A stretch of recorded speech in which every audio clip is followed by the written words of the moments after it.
हैदराबाद में गरज चमक के साथ जबरदस्त बारिश हुई है जो 50 मिलीमीटर तक रिकॉर्ड की गई। सेपहर 3 बजे के करीब शुरू हुई ये बारिश ने शहर को अपनी लपेट में ले लिया, जिससे रोजमर्रा के कामों में खलल पड़ा। खैरताबाद में सबसे ज्यादा बारिश 51 मिलीमीटर रिकॉर्ड की गई। इसके बाद कुतबुल्लापुर में 44 मिलीमीटर और श्रीलिंगमपल्ली में 40 मिलीमीटर बारिश रिकॉर्ड की गई।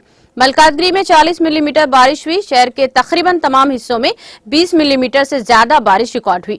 तेलंगाना के अजला बशमुल मेडचल, सिद्दीपेट, मेदक, विकाराबाद, कामारेड्डी, सिरसिला, रंगारेड्डी और संगारेड्डी में जुमेरात को तकरीबन 30 मिलीमीटर बारिश रिकॉर्ड हुई, जिसके नतीजे में येलो अलर्ट जारी कर दिया गया है। रियासत भर में भारी बारिश 20 मई तक जारी रहेगी।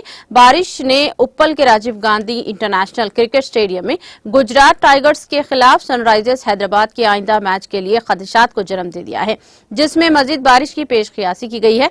महकमा मौसमियात ने कहा कि रात में भी बारिश का इम्कान है। चुनाचे जीएचएमसी ने शहर के लोगों को खबरदार किया है कि वो बाहर ना निकले और अपने घरों में महफूज रहें।